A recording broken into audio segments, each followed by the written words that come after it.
দর্শক, বিজ্ঞান আর প্রযুক্তি সবকিছু মানুষের হাতের মুঠোয় এনে দিলেও খোদ রাজধানী ঢাকাতেই অনেক মানুষের রয়েছে অন্ধবিশ্বাস, আর এর সুযোগ নিয়েছেন কামরাঙ্গীর চরের ওই কথিত জিন হুজুর। মানুষের সমস্যা আর হতাশাকে পুঁজি করে নেমেছেন ভণ্ডামির ব্যবসায়। ব্যবসাও যে রমরমা তা সহজেই বোঝা যায়। কবিরাজি করে 3টি 5তলা বাড়ির মালিক হয়েছেন তিনি। চলুন একটু নজর দিই। কামরাঙ্গীর চরের এই জিন হুজুরের আসল নাম কি তা জানেন না বেশিরভাগ মানুষ। 21-এর অনুসন্ধানে জানা যায় জিন হুজুরের প্রকৃত নাম মাওলানা নুরুল হক আজমি। প্রথমে ছিলেন মসজিদের ইমাম। জানা যায় 80-র দশকে নোয়াখালীর মাইজদিতে মাদ্রাসায় পড়াশোনা শেষ করে ঢাকা আসেন। প্রথমে কামরাঙ্গীর চর এলাকায় একটি মসজিদে 5,000 টাকা বেতনে ইমাম হিসাবে চাকরি নেন। পাশাপাশি একটি মাদ্রাসায় শিক্ষকতা শুরু করেন। ধীরে ধীরে পানি পড়া, ডাব পড়া, তাবিজ কবজ দিতে শুরু করেন নুরুল হক আজমি। সেই সাথে ছড়াতে থাকে নাম ডাক। হুজুরে নিজে একটু করে একটু দোয়া দিয়ে তারপরে কয়েকটা টাকা দেয়, মানে খালি তাবিজ করে। হুজুরের তালা, তাবিজ, কালা জাদু। আর হুজুর থেকে আমি একটু দোয়া নিয়েছিলাম।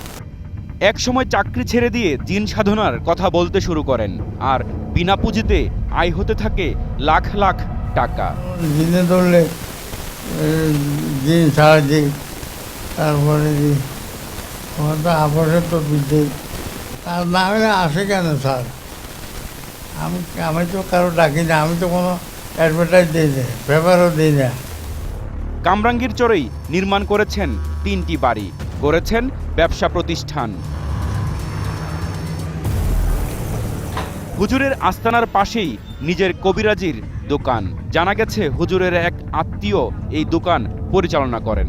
সেখান থেকেই ডাব পানি কিনতে হয় ভুক্তভোগীদের।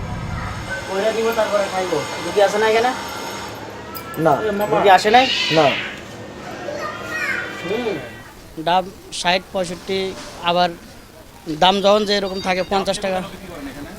ডাব লেবু পরে দেয় হুজুরে, হুজুরে পরে দেয়, ডাব পরা দেয়। জি, লেবুও পরে দেয়। এই যে যেগুলো লাগে আর কি, ডাব, লেবু, কিংবা আগরবাতি, গোলাপ জল, পানি। হুজুরের নাম মাওলানা নুরুল হক আজমি। পারিবারিক এই ব্যবসার হাল ধরতে হুজুরের ছোট ছেলে মাহমুদ বাবার কাছ থেকে তালিম নিচ্ছেন।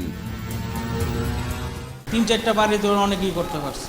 3-4টা বাড়ির নিউজ আছে, 3-4টা মাদ্রাসা করছে, নিউজটা দিব না। মাইজি করছে তো আপনি যান খোঁজ লাগা, যদি না পান তো দেখেন আপনি যা জরিমানা করবেন সব দিব। যদি আপনি মাদ্রাসা করছেন, হ্যাঁ, বিশাল বড় মাদ্রাসা আছে, প্রত্যেক মাসে 65,000 টাকা দিতে হবে, খায় না হইলেও টাকা দিতে হবে। প্রচুর রুগী আসে না, রুগীতে আপনার কত টাকা? আমরা তো কারো যোগ্য বসতে পারি, আপনি বলবেন আপনার সমস্যা, আমরা বলছি এটা চলতে নিলে বাস এত টাকা, 500 টাকা বা 1,000 টাকা দিলে রুগী সমস্যা চলে 1,000, সমস্যা কমালে 500, সেই দুইটাই। রুগী প্রচুর আমরা কখন রুগী যদি কঠিন হয়ে গেলে আমাদের একটা করতে পারতাম আমরা 1 ঘন্টা 1.5 ঘন্টা বিরতি দিচ্ছি। রুগী আসে যারা কাজ করে ফল বেড়াই আসে।